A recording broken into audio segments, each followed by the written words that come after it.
এসে দেখলাম এক ঘরে শুয়ে আছে আর ওই মহিলা আরেক ঘরে শুয়ে আছে। আর এর আগে যারা দেখছিল বলছে যে মহিলা নাকি ঝলছিল আর ও বুড়ি পড়িছিল। এটা এর মুখটুক ভেটার মধ্যে দেখলাম মুখটুক ফেলি মানে মারা এসব মোটা মোটা মতন আঘাতের চিহ্ন মতন। ওটা আগে যে বিয়েটা হয়েছিল ওনার একটা আমার ভাই, তার একটা ছেলে একটা মেয়ে। ও বউটা আমাদের বাড়িতে থাকে। আর এই বউটার গত বছর এরকম টাইম বিয়ে হয়েছিল। তা আবার ওই টাকা ভাইদের স্থান বানানো হয়েছিল। আবার নাকি ওই বউটা এসে ঝাড়গাঁতে বিয়ে শাদী করে ওই ঘর ভাড়া করে ওই ঝাড়গাঁই থাকে। একটু দোকানদারি মতন করে ঝাড়গাঁয় বাড়ি যায়, এখানে থাকে এরকম। গতকাল কি বাড়ি গিয়ে রাতে ছিল বাড়ি। আমার ছেলে আর ওরা ঝাড়গাঁয় আগে দিয়ে গেছিল কালকে। আজকে সকালবেলা 10টার দিকে শুনলাম মারা গে।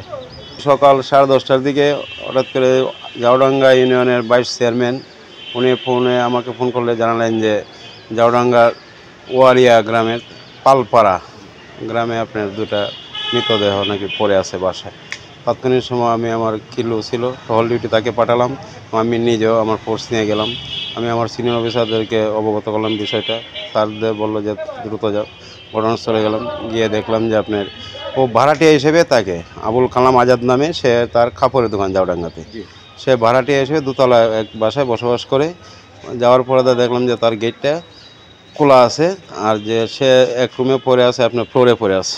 আর তার ওয়াইফ হলো পাশের রুমেই আপনার ওড়না দিয়ে সেরে হ্যাঙ্গিং অবস্থায় আছে। এখন এলো আমরা এই লাস্টটা পোস্টমর্টম হবে, ময়নাতদন্ত পাঠাবো, রিপোর্ট আসবে, রিপোর্ট আসলে পরে আমরা প্রথম মামলা নেব, নিয়ে রাখবো। যদি দেখা যায় যে মামলা অন্য দিক দিয়ে মোড় ঘুরে যদি মনে হয় যে এটা হত্যা করা হয়েছে, তাহলে আমাদের এই তদন্ত সাপেক্ষে সম্পর্কে বিস্তারিত ঘটনা জানাবে, পরবর্তীতে আপনাদেরকে সব কিছু জানানো হবে।